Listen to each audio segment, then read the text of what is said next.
Okay.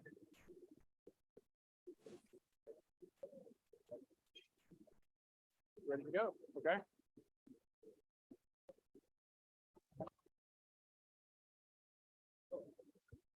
Welcome everyone to the Warfarin groundbreaking. We're here for the Warfarin story. We're going to be, I should take my glasses off so you can see my eyes here. We're here to celebrate the designation of Warfarin as a National Historic Landmark. I knew I was going to get that backwards. National Historic Chemical Landmark on behalf of the American Chemical Society. So that's what we're here to do today. I wanted to start by reading another landmark, or another marker that was installed about this time last year, called Our Shared Future. And the text of that marker reads, "The University of Wisconsin-Madison occupies ancestral Ho-Chunk land, a place their nation has called Dejope since time immemorial. In an 1832 treaty, the Ho-Chunk were forced to cede this territory. Decades of ethnic cleansing followed when both the federal and state government repeatedly, but unsuccessfully, sought to forcibly remove the Ho-Chunk from Wisconsin. The history of colonization informs our shared future of collaboration and innovation. Today, UW-Madison respects the inherent sovereignty of the Ho-Chunk Nation, along with the 11 other First Nations of Wisconsin." So if you go to the Our Shared Future site, oursharedfuture.wisc.edu, you'll see a note that says that the Our Shared Future is more than a heritage marker. It's a process, not a land acknowledgement or something to recite. It is a collective act of moving together from ignorance to awareness, an educational framework for posing questions, and an opportunity to celebrate the Ho-Chunk people and the hard truth about our history with them, and to create a better future together. So I wanted to read that because I think this is a year later, we're about to be here to install what will become another historical marker. And I think a lot of the words in that statement really apply to what we're here to do today, which is to celebrate Warfarin. And I think innovation and collaboration in a shared future are really what we can really captures very well what Warfarin is intended to be and the history that Warfarin talks about. So without any other further introduction, let me just explain what Warfarin is. It has gone by names like Coumadin, Warfarin sodium. Warfarin is actually now the generic name. It's related to a compound called dicumarol. It has been called Decon, RAT-X, Warf 42, and originally it was analog number 42 of 3-3 methylenibus 4-hydroxycoumarin, for you the chemists in the room. And today it is still prescribed. There are over 100 million prescriptions of Warfarin prescribed every year today. So to just put that, the reason why there's so many different names for Warfarin is because of how versatile it has been. It was discovered in the 1930s to be an anticoagulant compound. What that means is it inhibits the clotting of blood, which makes it a very effective therapeutic for heart and lung patients. It also is very deadly when you give it to rodents. So from the 1940s and 1960s, it was the world's most widely used rodenticide and rat poison. And it went on to become a very successful blood thinner in patients. And as I said, is still prescribed over 100 million times globally today. So that's what we're here to celebrate. And I think if you are here today, you probably know a little bit about Warfarin, but I wanted to make sure we all are on the same page there.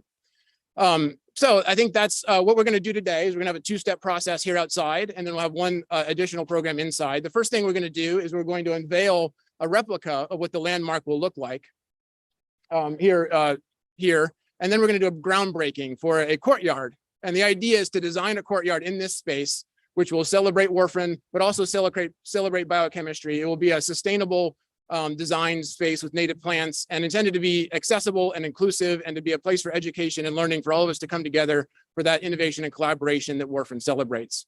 So first we're going to do the unveiling and then we're going to do a groundbreaking.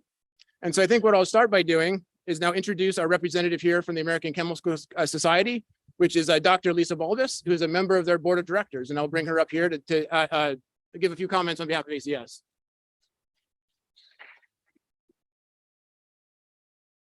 Okay, well, great minds think alike. I'm going to repeat some of what you said, so hopefully it's okay. All right, good afternoon. I'm delighted to be back here on what I think is my third trip to Madison. This time not to teach in the chemistry department, but to celebrate the dedication of the American Chemical Society's newest National Historic Chemical Landmark. I am very proud to say that many ACS presidents and board members earned their degrees in Wisconsin's chemistry department, and many other ACS luminaries trained in the biochemistry department or the medical school. So the society owes y'all a debt of gratitude for training such wonderful people. In my dual roles as both a member of the ACS Board of Directors and a professional technical communicator, I often speak with students, professionals, the public, policymakers, and the general public about the significant contributions that chemistry has made to daily life, whether they want to hear it or not. I realize that science is a subject that can intimidate some people, but one way to make it more accessible is to share the stories of the scientists responsible for the major innovations on which our life depends. There is lots of rich material. Think of the drama in the life of Anton Lavoisier, who helped frame the principles of modern chemistry before being beheaded during the French Revolution. Or consider the huge collaborative effort that turned penicillin from a laboratory curiosity into a life-saving drug. Of course, you and I and other champions of science can only talk to so many people directly, so we need other channels to convey the important message that science and engineering are central to our lives. One of these channels is ACS's National Historic Chemical Landmarks program, which celebrates major advances in the chemical sciences that have shown a significant benefit to science and the chemical profession. Any achievement so honored must be at least 25 years old. Since this program was launched 30 years ago, ACS has designated more than 90 landmarks worldwide. Some of the previous designations have honored the invention of Bakelite, the world's first synthetic plastic, the development of steroid medicines, and contributions of noted figures in history, such as Joseph Priestley, the discoverer of oxygen, Rachel Carson, environmentalist and author of Silent Spring, and George Washington Carver, an African-American inventor and educator. Today, we are here to designate a new National Chemical Historical Landmark and salute the development of warfarin. This blood thinner and rat poison had its origins in 1933 when a farmer came to the University of Wisconsin campus in Madison seeking help for a disease that was causing his cows to hemorrhage and die. Professor Karl Paul Link and his student assistant recognized the signs of sweet clover disease, which occurs when certain animals eat moldy clover hay. The disease had become a persistent problem for cattle herds across the northern US and southern Canada in the earliest 20th century. Link and his assistant set out to study the biochemistry at work in moldy clover hay. Does not sound like fun. Eventually, the researchers isolated the substance that stopped the blood from clotting. They then synthesized numerous related compounds, maybe at least 42 of them, which also had anticoagulant effects. These compounds were patented with the assistance of the Wisconsin Alumni Research Foundation, WARF. One of these compounds, warfarin, became the basis for a rat poison. And because the coagulant wasn't toxic enough to pose problems in larger animals, warfarin was also approved to prevent blood clots in humans in 1954 and went on the market under the brand name Coumadin. It soon became the most widely prescribed blood thinner in the world, protecting patients from strokes and heart attacks. And as you heard, there are still approximately 100 million prescriptions of warfarin issued globally each year. It has also had other effects. The proceeds from the warfarin patents have enabled WARF to invest millions of dollars back into the research enterprise at UW-Madison. And that is a legacy landmark to be especially proud of. In closing, I would like to note that this is the first National Historic Chemical Landmark in Wisconsin. So congratulations to UW-Madison, WARF, and the ACS Wisconsin section for leading the way by championing this important landmark. Thank you. Well, actually, you can stay here. We're just Oh, okay. So now Dr. Bulbus and I are going to officially unveil the replica of the warfarin landmark.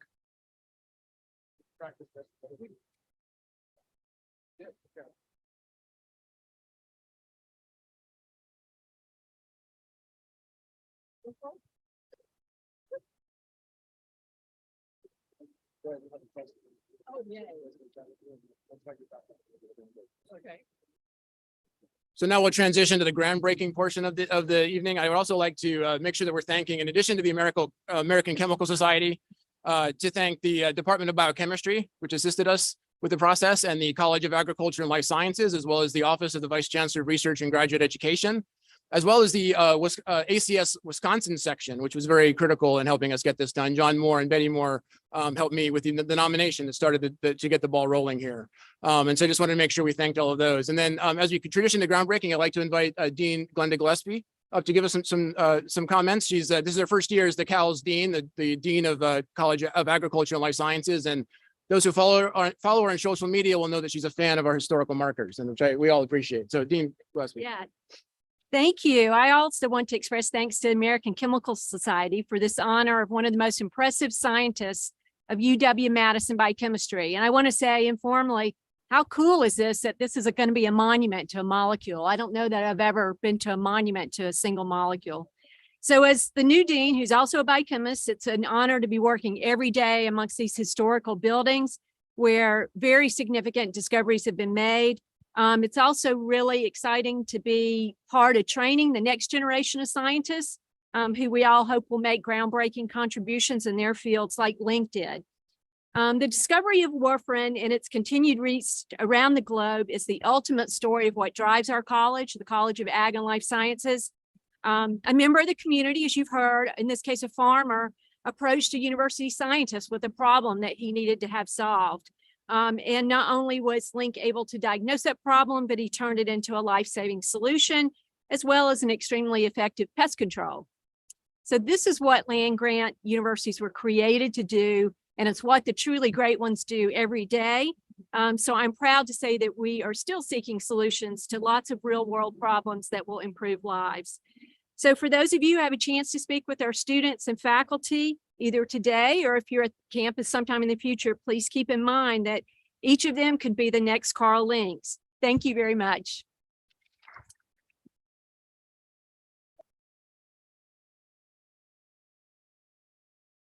And next, I'd like to invite WARF CEO Eric Iverson up to give some comments. For those who may not know, warfarin is a portmanteau of WARF, W-A-R-F, for the Wisconsin Alumni Research Foundation, and coumarin, which is the chemical that it's based off of. So WARF was instrumental in developing this, and I'll turn it over to Eric to give some comments.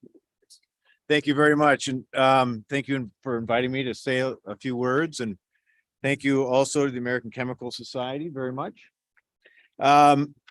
Just a brief introduction of WARF. WARF's responsibility is to take the inventions off of campus produced by the great scientists, world-class scientists here at the University of Wisconsin-Madison. It is our responsibility to get those inventions into the hands of people who can then develop them into products and put them into society to have an impact. We hope in that process, dollars flow back in the form of royalties that we can put into our accounts so that we can make very, very large grants to continue the research enterprise here at our great university. WARF grew out of the College of Agriculture and Life Sciences with Dr. Steenbach and his inventions on vitamin D.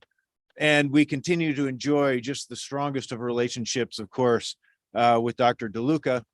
But then, of course, Dr. Karl Paul Link with Warfarin, which turned out to be and has been the #4 revenue producer of all of WARF's portfolio, thousands and thousands and thousands of products. It is #4 in the production of the revenues, which is why we exist then to give money back to this campus to continue that research enterprise.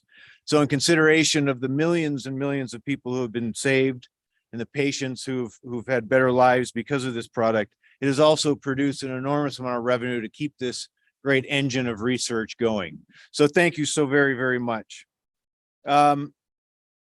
I'm going to leave it at that. And as a token of appreciation, and just a small one, I invite Tom Link to take over WARF's shovel and be the honor to be part of this groundbreaking. Tom Link is Dr. Karl Paul Link's son.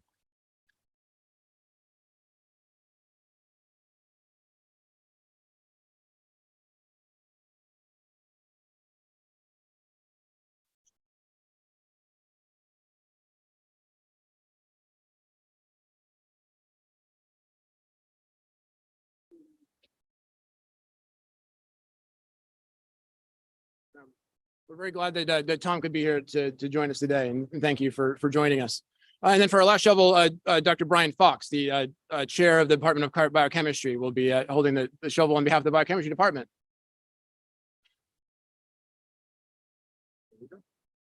Thank you. I don't have anything that I could really add to the three beautiful talks. I would like to say I'm pleased to be able to wield a shovel to move this project forward. So thank you.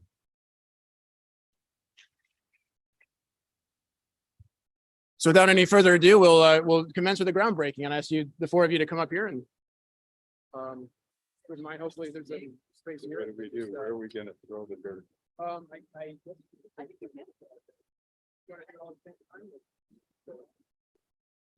Maybe we could slide.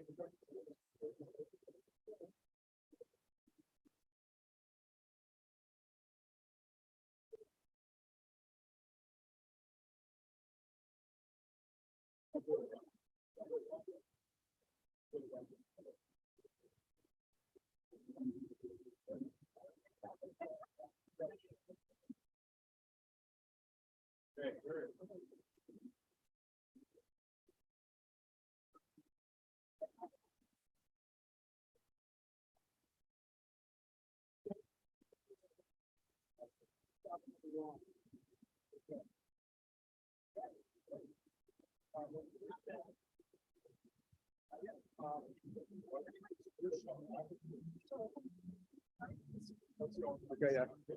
You can keep the shovels, actually. We did buy them, so you're free to take the shovels with you.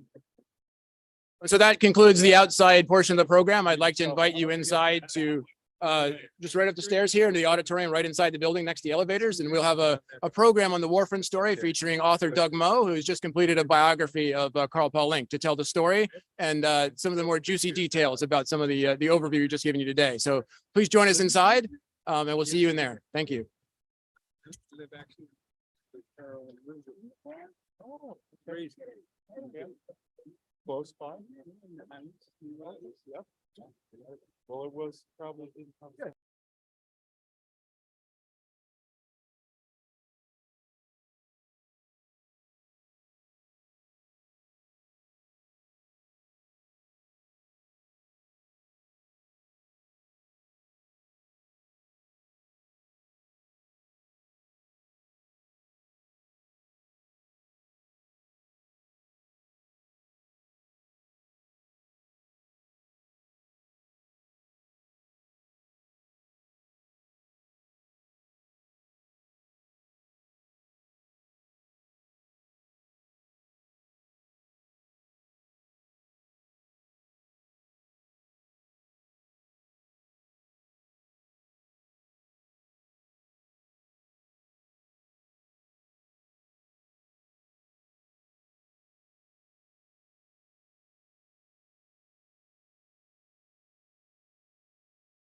Okay, we're ready to go?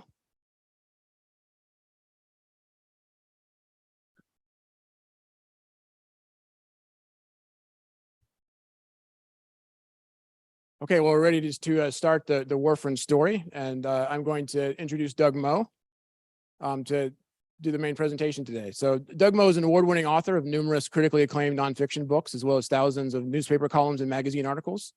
His work has a signature storytelling style that has earned him a devoted following across more than 4 decades. And I'm sure if any of you are literate and living in Madison, you certainly read a Doug Moe column or some of his words. He's worked as a journalist and author for more than 40 years, the author of more than a dozen books with several more in progress. He currently writes a monthly column for Madison Magazine and a weekly blog for its website. Earlier this year, Doug published The Right Thing to Do, Kit Sanders-Nordine and the Rise of Wisconsin's Intercollegiate Athletics at the University of Wisconsin and Beyond, which was published in honor of the 50th anniversary of Title IX. He's also working on the autobiography of Mike LeCrone, the UW's legendary marching band director of 50 years. Today, he's going to share with us some of what he learned while researching his new book, Saving Hearts and Killing Rats, Karl Paul Link and the Discovery of Warfarin, the Revolutionary Anticoagulant and Rodenticide. That book is due out next year. So please join me in welcoming Doug Moe.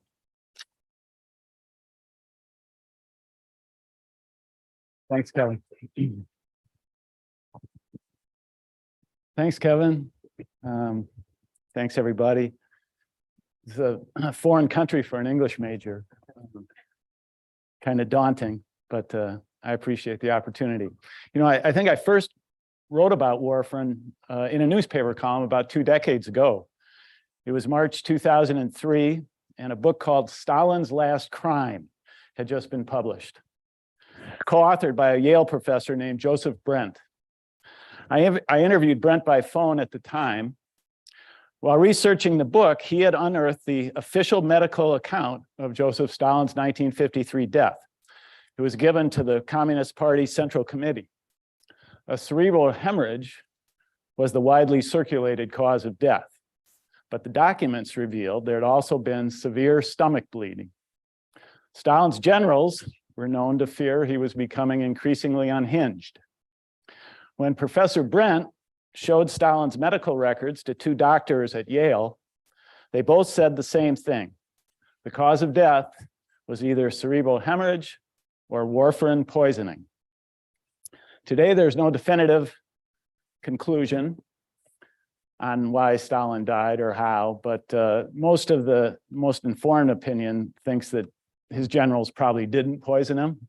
Still, as Professor Brent said to me that day back then, wouldn't it be interesting if one of the biggest rats in history was killed by rat poison? A few days after my column ran in the Cap Times, I received a letter from a man in Carefree, Arizona named Frederick Bosch. He said that while he'd read the column, he said that while he was a student at UW-Madison in the 1940s, he got a job at the Wisconsin Alumni Research Foundation, WARF, as a, quote, mail clerk and gopher.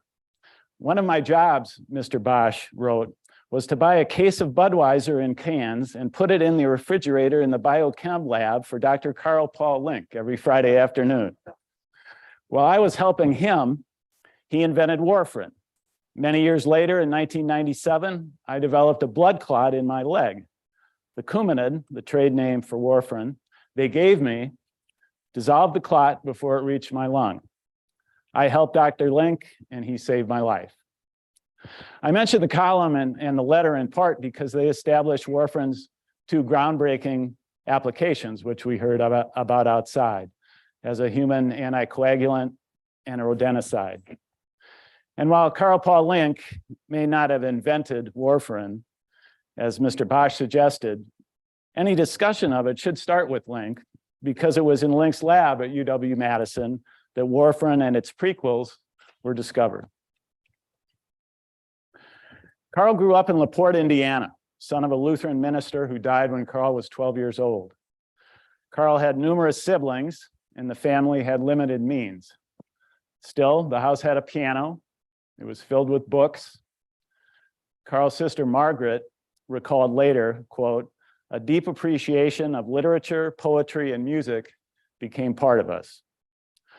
Karl would remember melancholy and some tough days growing up, but by his senior year in high school, he had the lead in both class plays. that presages Karl's teaching at the university. I found a Wisconsin oral history program interview with Ann Theriault, who, if you can imagine, was secretary of biochem for 40 years. And in the interview, she said, Karl just loved to put on a show when he was teaching. You never knew what he was going to come up with, but they learned a lot too. After high school, Karl enrolled at UW-Madison and studied under a plant biologist named William Tottingham. By 1925, Karl had a master's and a doctorate, and he left to study abroad. He spent time in Europe with two Nobel laureates, Fritz Pregel in Austria and Paul Kerrer in Switzerland. Karl returned to Madison in 1927 as an assistant professor. By the early 1930s, Karl was a full professor and, following his mentor, Tottingham, into carbohydrate chemistry. When the chance encounter, which again was referenced outside, changed his life, and I think it's fair to say changed medical history. As we heard, a young farmer named Ed Carlson from St. Croix County, 190 miles from Madison, drove here on a bitterly cold Saturday in February 1933 seeking help. His dairy cows were inexplicably dying. A favorite cow bled to death after a skin puncture, pierced a hematoma. Blood flowed from a bull's nose. There was much more. A local veterinarian told Carlson it might be sweet clover disease, which only puzzled the farmer because they'd fed their cows sweet clover for years without issue. The veterinarian suggested Carlson seek help from the Wisconsin Agriculture Experiment Station in Madison. Carlson drove here with a dead cow, a bucket of blood that wouldn't clot, and some spoiled sweet clover. In other words, clover that was wet or moldy. When he got to Madison and the agriculture station, however, it was closed. Pure chance, Karl noted later, brought farmer Carlson to the biochemistry building. Karl was there that day with Eugene Scheffel, a graduate student. There was little Karl could do for farmer Carlson that day other than suggest not feeding the spoiled hay to the cattle. About 4 p.m., Carlson left for home, leaving the blood and the spoiled sweet clover with Link in Madison. In a famous address in New York City in 1958 at the New York Academy of Medicine, Karl said that while he was moved by Carlson's plight, it was Karl's assistant, Scheffel, who was particularly affected and urged Karl to research the problem, suggesting even that it was destiny that had brought Carlson to the lab that day. I want to note that not everyone over time believed that story about farmer Carlson. A colleague writing a biographical essay about Karl after Karl's death wrote, "The distance the farmer traveled has increased with the years, and the weather at the time of the visit has deteriorated considerably." Now that may be true, but I was able in researching my book to confirm that there was a farmer named Ed Carlson whose father was a farmer up in St. Croix County. We found newspaper stories. I got a genealogist to help me, and we found when they came over from Europe, we found newspaper stories that referenced the trouble they were having with their cows. So it was a true story for sure. When I did find that out and had this confirmation, I was able to find a son of Carlson. Carlson died in 1975. One of his children, one of his sons, adults, was an emeritus professor at UW Stevens Point. And when I reached him and told him the story, he'd never heard it, which was kind of shocking. But I guess when you think about it, 1930s, Karl told the story at this lecture in New York City. He told it once before at the Mayo Clinic, and he shared it occasionally with newspaper reporters, but there was no internet. Somehow the Carlson family may well not have known about the impact that Ed Carlson's visit to Madison in 1933 really had. Now, whether it was destiny or not, the encounter with Carlson did change Carl's science. With Carlson changed his science. As I said, he was going to be a carbohydrate chemist. He had made some advances in that early in his career. But he and his lab began trying to ascertain what it was in the spoiled sweet clover that caused the cows to bleed to death. They began calling this the Holy Grail. They called it the HA, the hemorrhagic agent. Their effort took 6 years. Karl and his graduate students, Harold Campbell, Mark Stammen, and Charlie Hebner, made 10,000 blood coagulation tests. They employed more than 1,000 rabbits, 200 rats, and 30 guinea pigs, along with 10,000 pounds of spoiled sweet clover. It was Harold Campbell, around dawn on June 28, 1939, who isolated on a microscope slide what turned out to be a crystalline coumarin compound, the hemorrhagic agent. A year later, they had discovered how to synthetically produce the compound. At that time, 1940, there was surprisingly little excitement about it, little press on it. I found a short Madison Capital Times story on page 3 in 1940 that was headlined, "Solve Mystery of Disease in Cattle," about a 6-paragraph story. There was a hint of what was to come in the last sentence, which read, "Because it is very potent in preventing the coagulation of blood, it may have value in diseases caused or complicated by blood clots."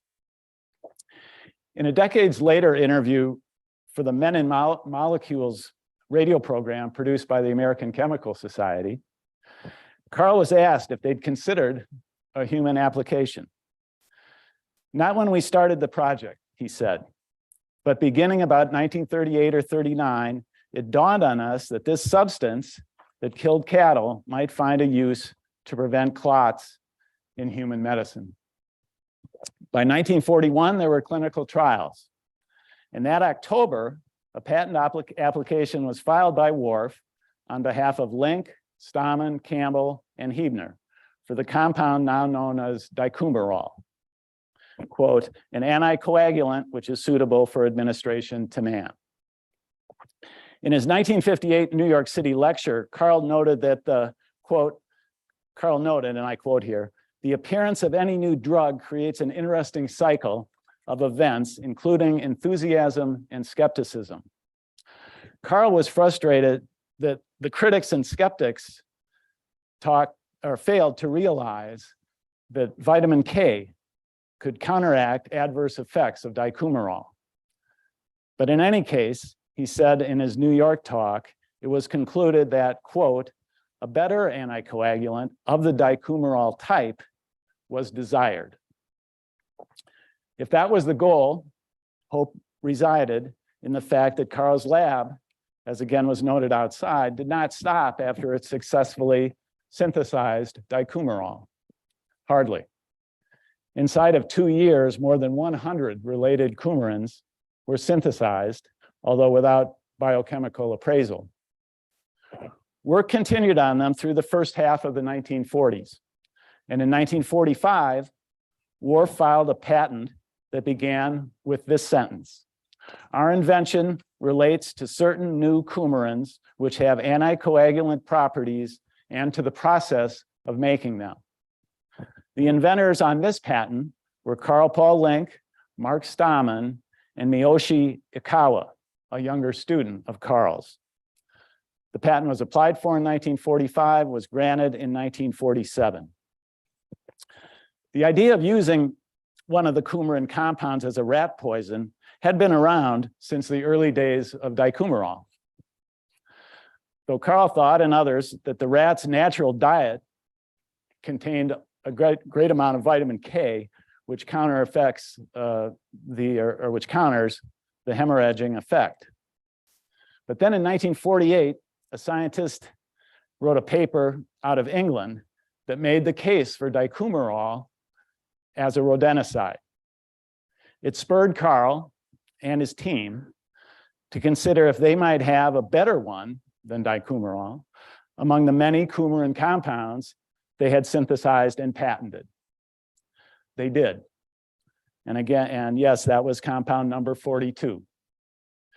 It was more powerful than dicumarol, but while killing rats, it didn't harm domestic animals.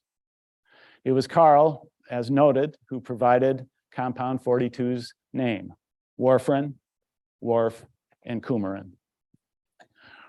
Warfarin went on the market as a rat poison in June 1950. It was a huge commercial success. In March 1951, Reader's Digest, then a wildly popular periodical, did a lengthy article on warfarin titled "Sure Death to Rats." It was sure death to rats, but might it have medicinal benefits for people? In 1951, not long after the rat poison was generating headlines, Karl heard from a Navy medical officer that a naval inductee, I'll quote Karl here from his 1958 New York City talk. The naval inductee, quote, was admitted to the Naval Hospital after taking over a period of 5 days a concentrate of warfarin meant for rodent control. The inductee had followed the multiple dose directions on the package, but it became clear that warfarin was not an efficient agent to shuffle off this mortal coil. The last, of course, is pure Karl Paul Link. He's quoting Hamlet, Shakespeare. But he viewed that story of the naval inductee as a catalyst. He had a graduate student, Colin Schrader, working to perfect the water-soluble sodium salt of warfarin into a human anticoagulant they would call warfarin sodium. By January 1953, physician investigators had begun clinical trials. A later article in Distillations magazine described it this way. Trials revealed that warfarin could do everything dicumarol could, but with several times the potency. When an arterial blood clot caused a stroke, warfarin was able to restore the blood flow and prevent another stroke. Whereas dicumarol's effects were often delayed and short-lived, warfarin had immediate and long-lasting effects. Paradoxically, the properties that differentiated warfarin from dicumarol made it both a better rat poison and a better medicine in humans. Clinical trials continued into 1955. In September of that year, Karl received a postcard in Madison from someone with Wisconsin ties who was working in a military hospital in Colorado. The note was short. The president is getting one of your drugs and it isn't dicumarol. President Eisenhower had suffered a heart attack out in Colorado and was recovering in the Fitzsimmons Army Hospital in Denver. Karl knew that the physician in charge of Eisenhower's care had recently published a paper on the positive clinical results of warfarin. I surmise, Karl said, that the most important man in the world today was being anticoagulated via warfarin sodium. This surmise, Karl told his New York audience in 1958, turned out to be correct. The next day, there were reporters at Karl's 1958 talk, and it was really the first confirmation that President Eisenhower had indeed been treated with warfarin. The next day's New York Times trumpeted the news with the headline, "Physicians laud new heart drug." Back here at home, the Wisconsin State Journal headline read, "Dr. Link's drug used on president." The publicity was akin to the Reader's Digest piece on warfarin as rat poison. And as we know, over the next many decades, warfarin became one of the most highly prescribed drugs in the United States. It's assisted in saving and prolonging an incalculable number of lives. Certainly, it's what Karl must have hoped when he ended his 1958 New York address with this. In closing, I wish to indicate that what my laboratory has achieved in the past 2.5 decades represents the combined effort of many students. I think the secret of their success is three-pronged. They never ceased to wonder, they kept on trying, and they were on a project directed toward doing mankind some good instead of trying to destroy it. So, 3 cheers for Warfarin. Thanks for inviting me today, folks.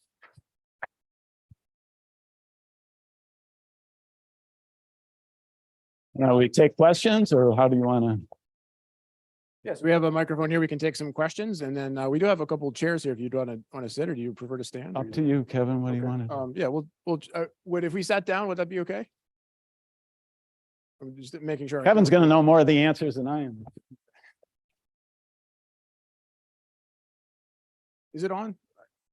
It doesn't seem to be, no, working. Okay, then I won't. It is on? You can hear?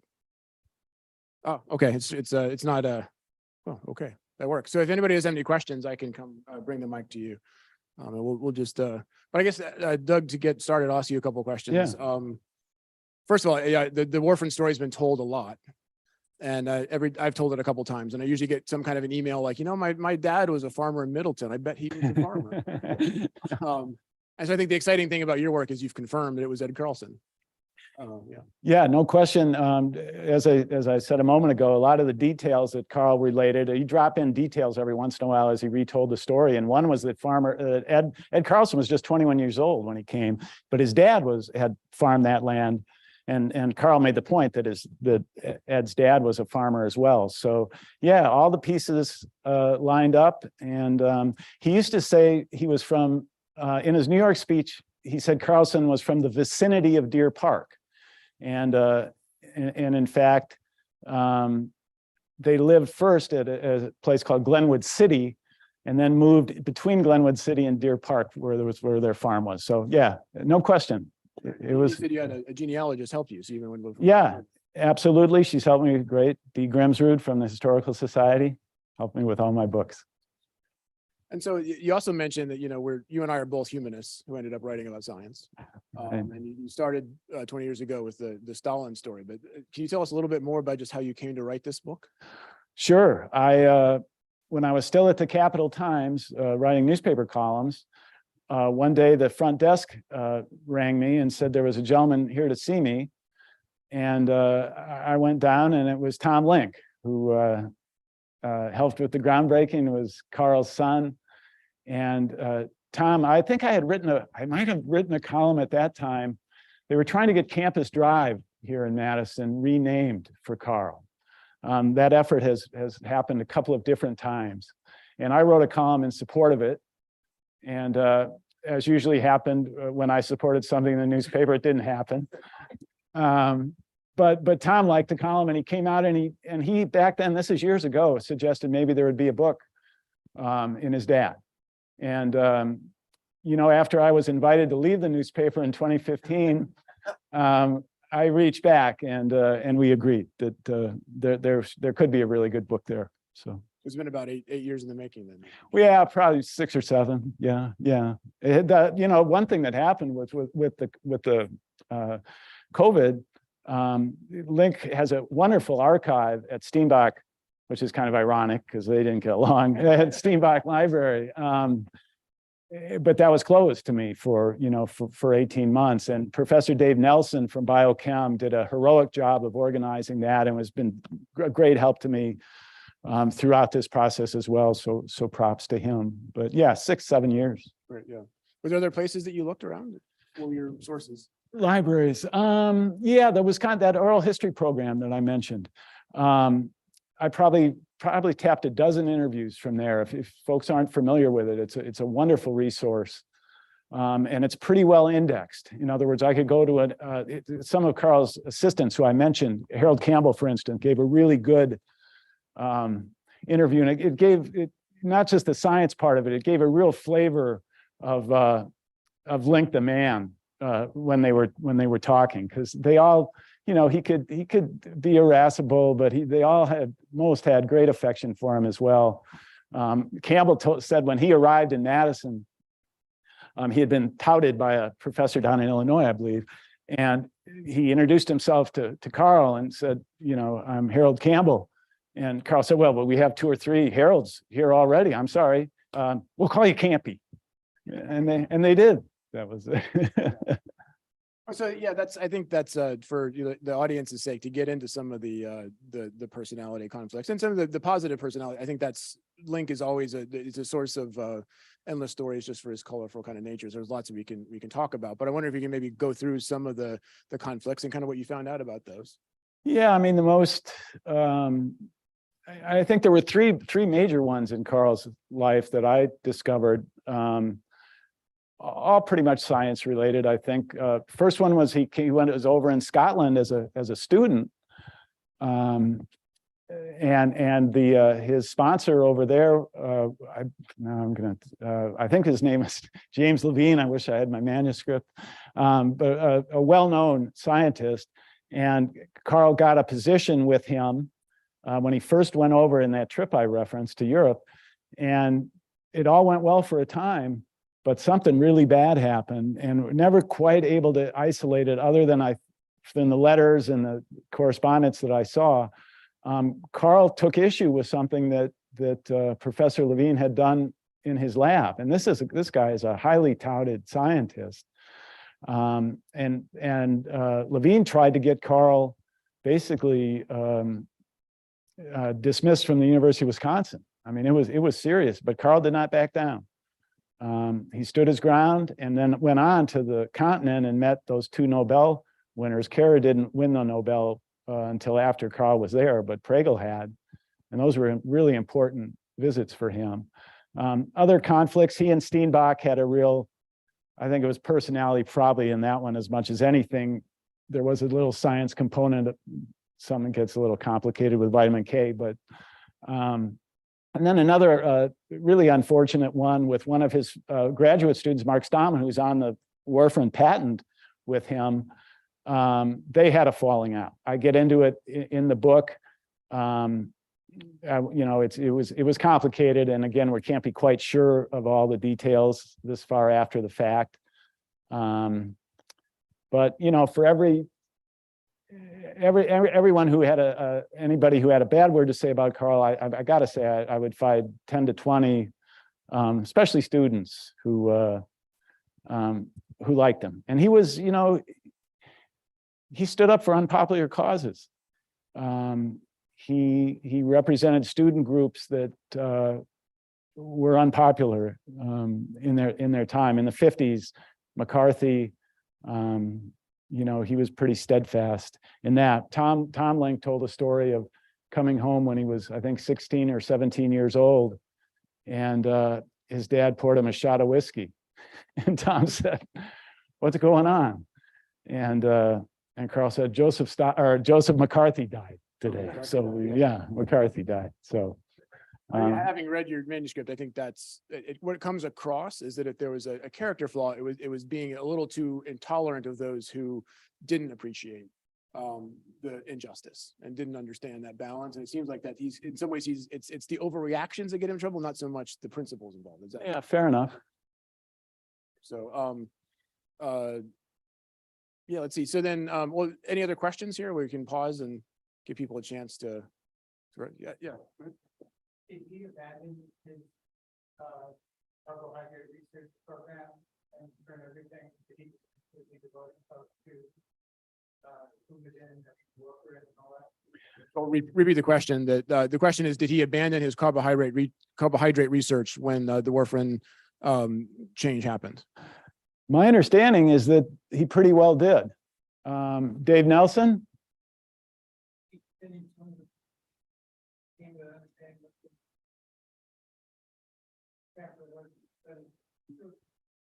Okay.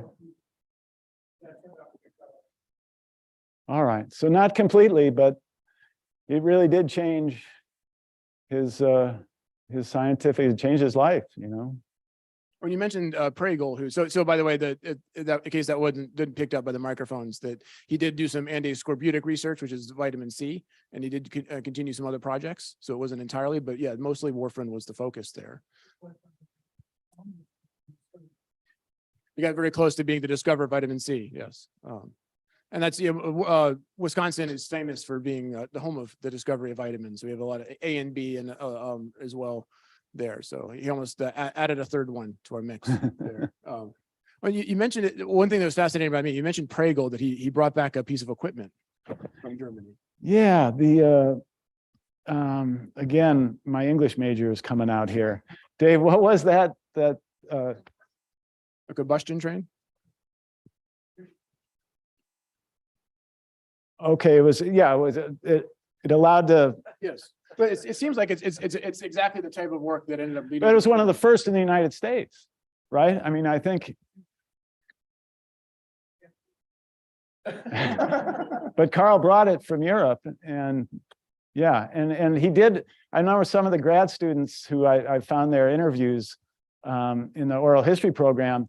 They gravitated to his lab, not maybe specifically for that piece, but maybe partly. But he always had the best equipment in his lab. Karl. Tom has his hand up there.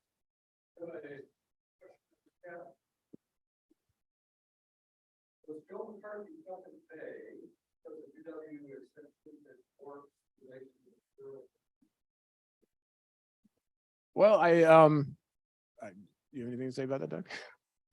I'm not sure what but kept at bay. Do you think?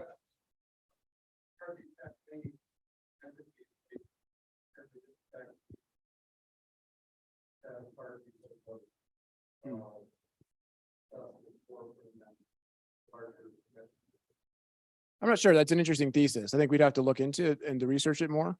I think that's certainly UW had a lot of goodwill in the middle of the 20th century. It might have also been just that McCarthy was more focused on the national press than he was really focused on Wisconsin in particular. I don't know it would have benefited him too much to take down Wisconsin professors when you're going after the Army and some pretty big names. But that's my thought as an historian there. But yeah.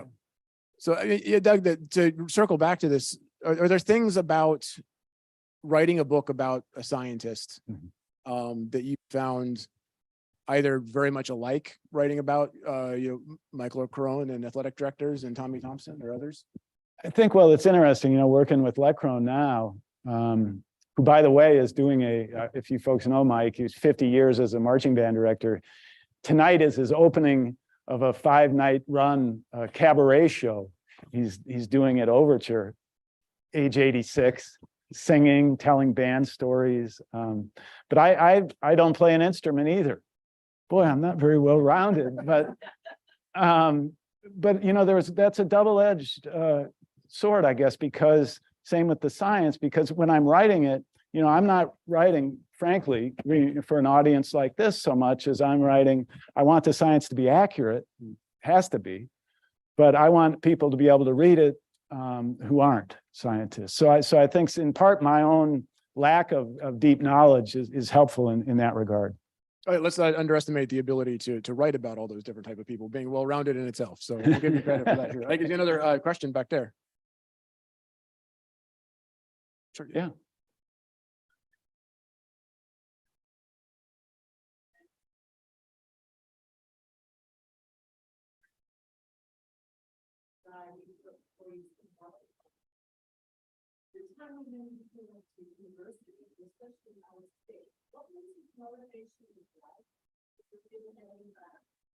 Well, repeat the question for those at home. The question is about the story behind the story and Karl's upbringing and why someone of his personality type would have gone to university at a time when not many people did. Well, a couple of things, I think. The family was highly valued education. As I mentioned, books all over the house. I don't think there was any question that Karl was going to go to university. Why Wisconsin is kind of interesting, and there's theories to that. His folks were big fans of Fighting Bob LaFollette. And Tom, there may have been another state connection. I don't recall off the top of my head that brought Karl to UW. Okay. It's interesting. One thing Tom shared with me when he arrived at age 18, if you remember how we all were at age 18, Karl ended up before he was done with school, writing an incredible longhand poetry collection of he called it the something of the seven veils. Forgive me for not having all my details right now.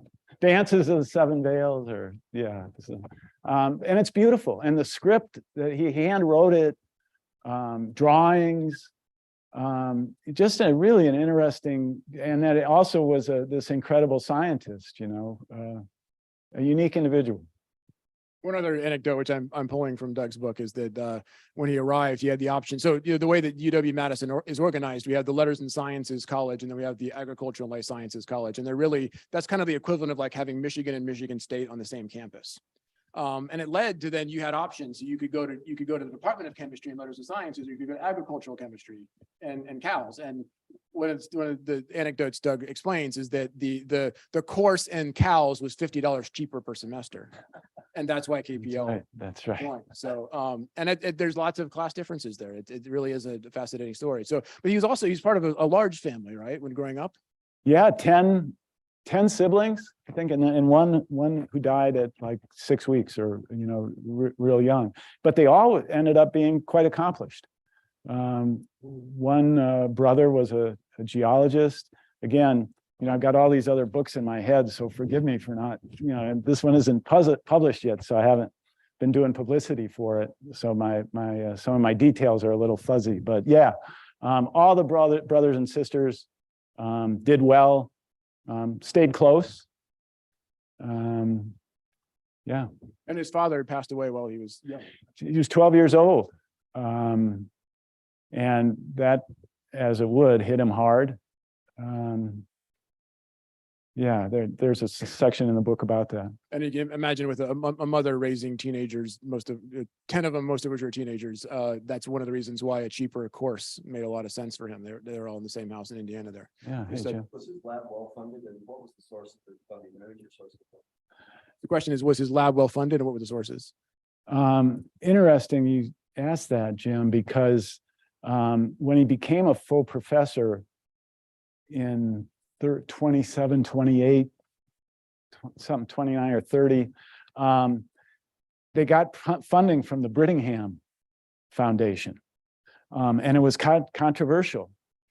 The Capital Times editorialized about this private entity doing this. Again, my details are sketchier than they should be on this, but I know I devoted several pages to that.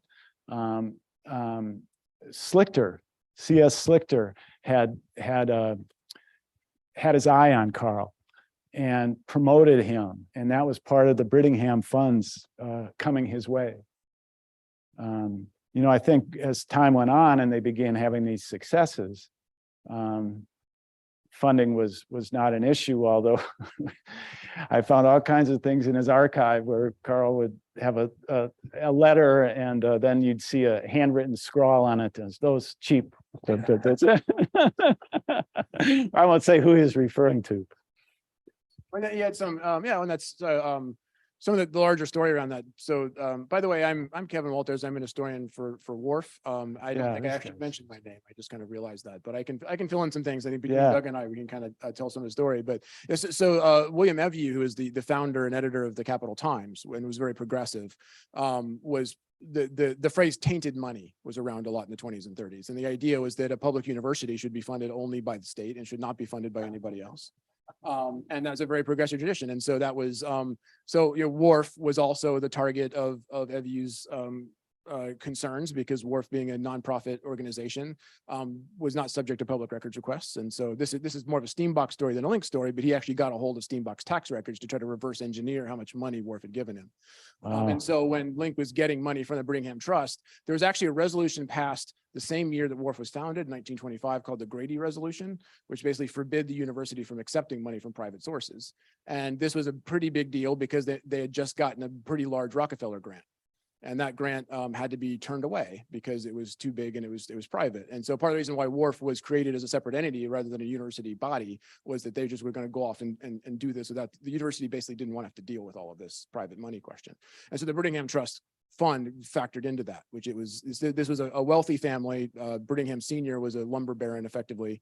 And that was considered to be corporate money, and EVU didn't like that. So it created a controversy. I think ultimately the Brittingham Trust won out. Obviously, there's Brittingham Trust still here today. So, and Wharf is still around. But that's kind of the context of that story. Yeah. There. Yes. So I think the other interesting thing too, I want we mentioned innovation and collaboration and inclusivity in my opening comments, and I think that's what's great about this is that it's not just a Karl Paul Link story. It's all about the influences that came about and came into his life. I think maybe we'll start with his wife, Lisa, and you talk a little bit about how they met and that relationship. Yeah, they met on campus, I believe, and she was a Madison woman and ended up having a really distinguished career isn't the right word, but she was a peace advocate among many other things. There's now a peace park named for her in Madison. She was really a tireless advocate for a number of causes. Part of my research there's this great engine called newspapers.com, and you just plug in names and you get all the articles that were written. And she wrote as many letters to the editor, to the Madison papers in support of liberal causes, held gatherings. She and Karl built a home out in the Highlands, beautiful area of Madison back in the 30s. And she would host gatherings there. The home subsequently was given over to peace projects. Yeah, she was remarkable in her own right. And I was just reading through this, looking back through your manuscript, that her father owned a box factory. Is that right? Yes, and then Tom, a grocery. Yeah, they had a grocery. Yeah, not far from here. Feldman was the family name. Oh, okay. So, yeah. Well, that answers my question because it's at the corner of Randall University. So I thought it might be the Discovery Building, but it's across the street where the subway is. Okay. So Wharf doesn't own the land right now. We own the land across the street. And Tom, excuse me, who was her relative that ended up fighting in the Spanish Civil War? Clarence Kalin, a really well-known name here in Madison. Yeah.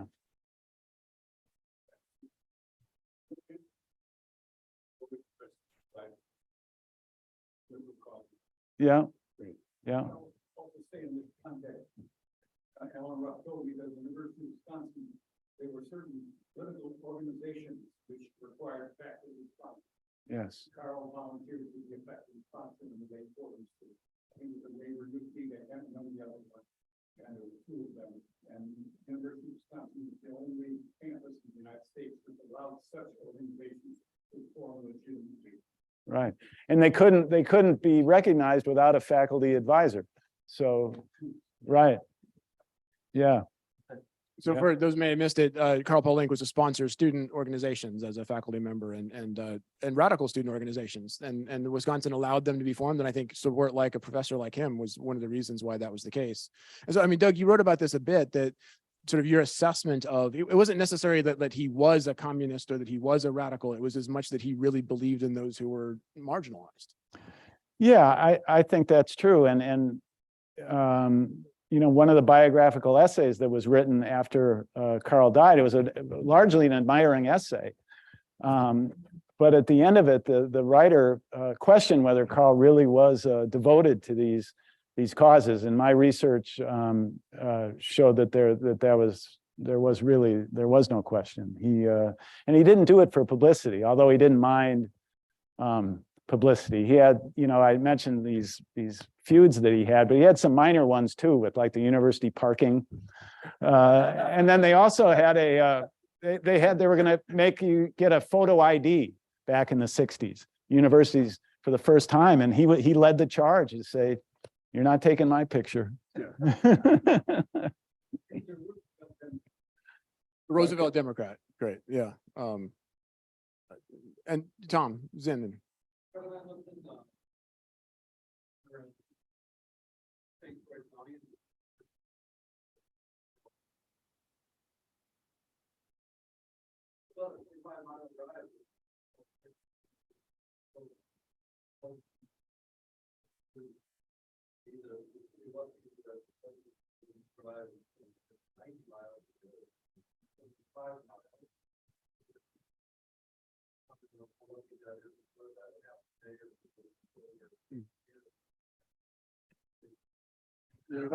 Well, this is, only thing I'll say is that the weather got worse the farther north you went.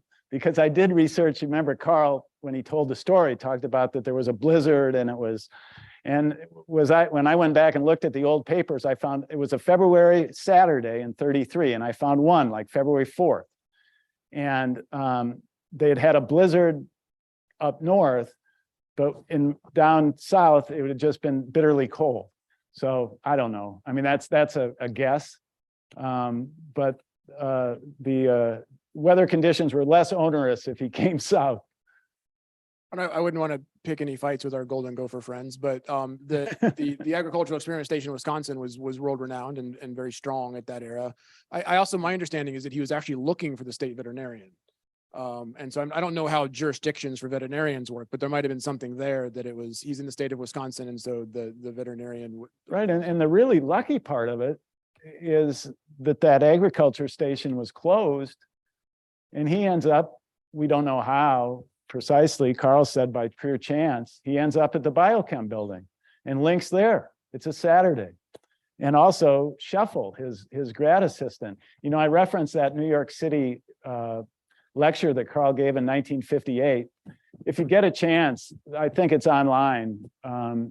It's wonderful because he talks in some depth about how his graduate, I didn't get into this when I was speaking, how Scheffel, who was German, the graduate assistant, started really, you know, almost in half in German, half in English, saying, we've got to help him. His cows are dying. This is, he was really passionate about it, and really did say this was destiny that brought this young man here.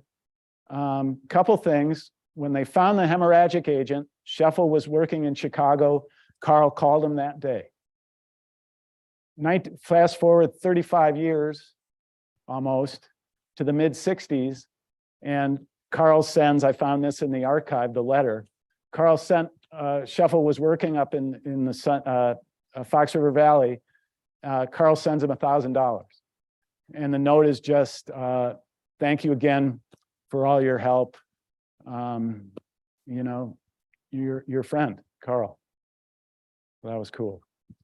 After the discovery of the molecule, did they start giving Paulus vitamin K as the antidote, or did they just not give them? No, yeah, you know, that's a great question, Joe. I hope that they, you know, the thing about sweet clover, as I understand it, was fine, but it's the moldy, the spoiled stuff. So I think they probably deduced that and just stopped with the vitamin K became an interesting thing with Link, and it's in the book. With aspirin, Karl thought he had a invention where you could combine aspirin and vitamin K, and So there's a couple of different directions that story can go. One, and that's part. And that's a Steenbach story too. Yeah, it's part of the Shuffle story. Partly is that, like, one of the things he was freaking out, like the mein Gott, talking in German and yelling, is that he was basically saying, we can't tell this farmer anything but just to go back and stop feeding the cow that hay. But that's not going to help the cows that are already dead. Like, what can we do here? And so they understood pretty immediately this was going to be a long-term project for them, but it also splits off into two branches. So the reason why Link knew about this was because he'd read the work of veterinarians that were in North Dakota and actually visited them. They tried to recruit him there. And so there was a lot of studies going into this sweet clover hay. That really wasn't his charge, but there were, I'm forgetting which department they're in, but R.A. Brink was the name of one of the scientists who actually bred a variety of sweet clover clay, that sweet clover hay that did not have coumarin in it, so that when it did spoil and did get wet, it wouldn't actually happen. So that's the long-term solution there. And I don't know that the vitamin K is really sort of instrumentalized until later, even though they make the connection. That's part of the issue, is so aspirin also has blood thinning properties. So the idea was if we put vitamin K in aspirin, then aspirin K would become prescribed. My understanding is that the Wharf trustees looked into it, and the Wharf staff were trying to commercialize it, and just kind of realized for a lot of, it's very hard to commercialize inventions, and sometimes you just can't get the interest. And I'm pretty sure this was a case of one that for whatever variety of marketing reasons or funding reasons, they decided not to do this, but somehow Karl Paul Link got in his head that Harry Steenbach had told the trustees not to invest in this.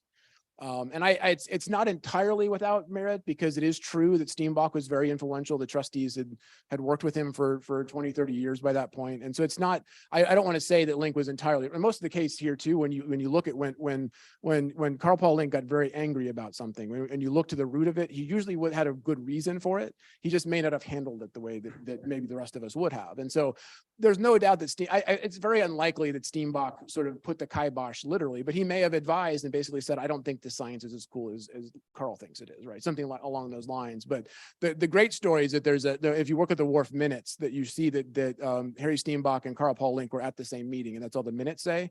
But if you read some of the oral histories, what they say is that they were never in the room at the same time, and that there was a secretary at Wharf whose job it was to walk Harry Steenbach around the building until they were sure that Link had left, so that they would never see each other.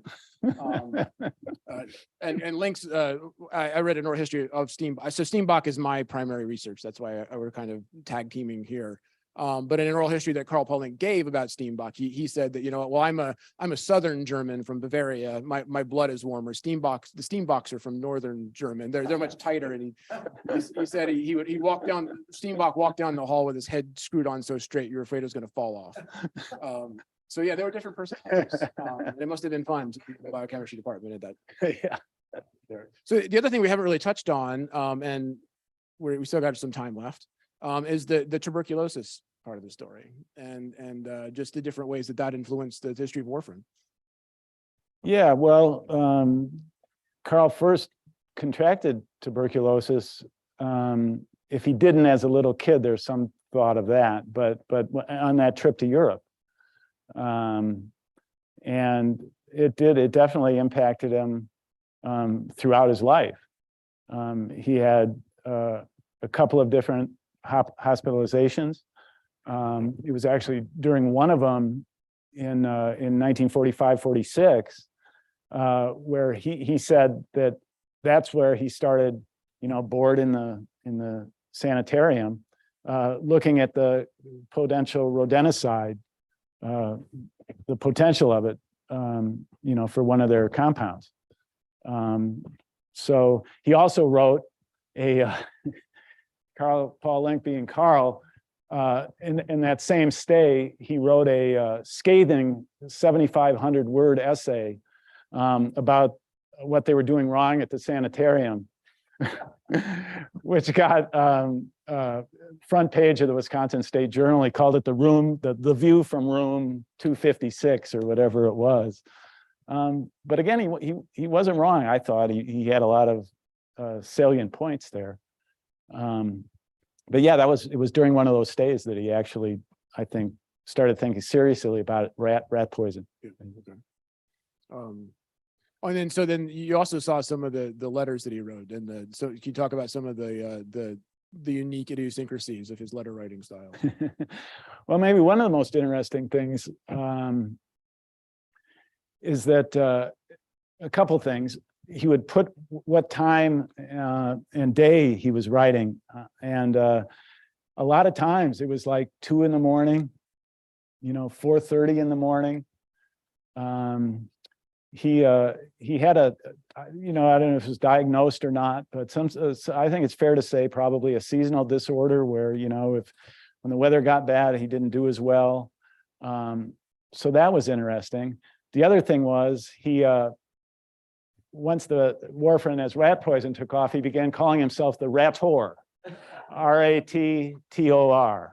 He even had a stamp, and which everyone agreed was better than the other thing he called himself, which was the masturbator, which they went with Rator instead. I've seen the stamp, and it's not, in addition to the time, there was also like the barometric pressure. He would describe the weather. Yeah, right. Yeah. Right. There's several that I saw that the letter, it wasn't really a letter so much as a copy of the Capital Times, that he had written the letter around the margins. commenting on things, lots of things like that, where he would just cut out the story, paste it to a piece of paper, and then write what he thought about it and send it to the reporter. So a very lively mind.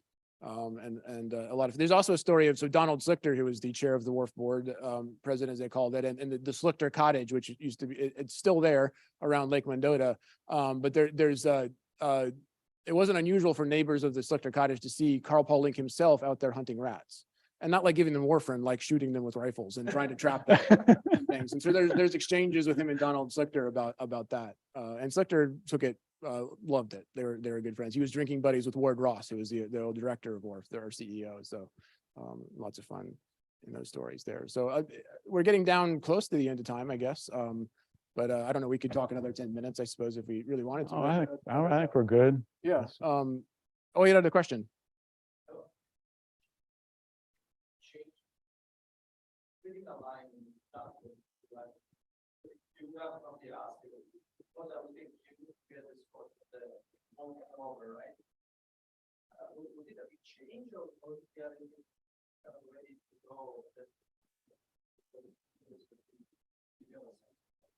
I mean, it's described as a pretty big change. I mean, and Dave Nelson, you may have a better sense of like how drastic of a change this is from going to be a carbohydrate chemist to being somebody who's focused on warfarin.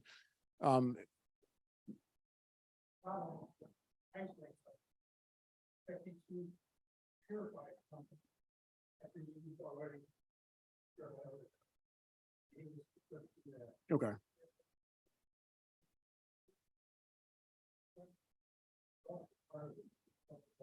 Yes, okay.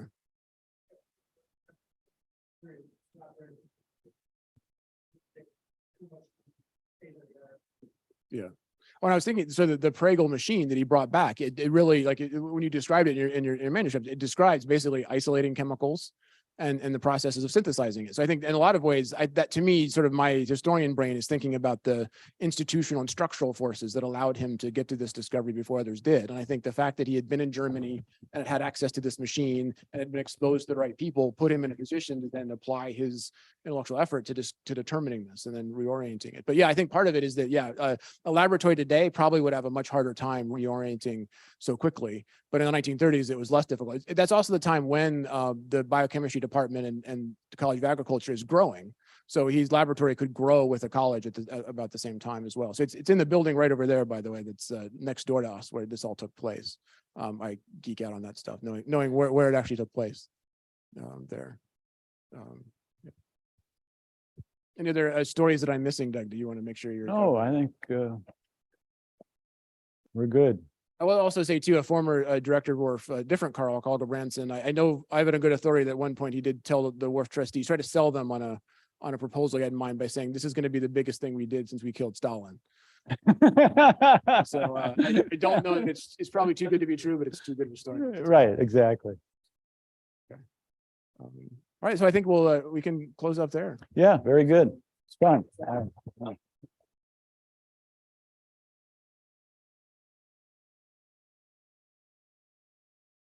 Oh, we did have other questions? Okay, sorry.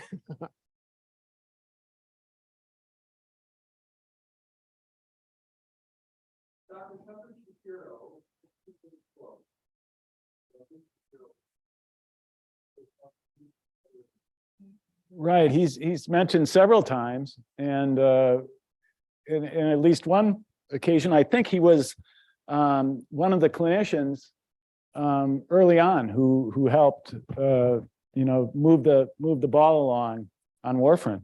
That's right. Yeah. And then there's one other episode as well that they were very friendly, I think, and supportive of each other's science. I think Shapiro was in New York Yes, City. yeah. And yeah, so did process some warfarin patients. Yeah. Were there other questions? I didn't mean to cut everybody off, but okay.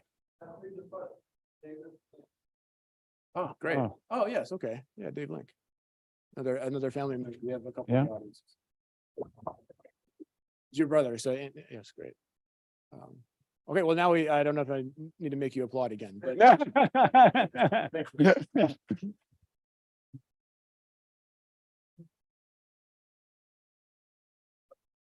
guess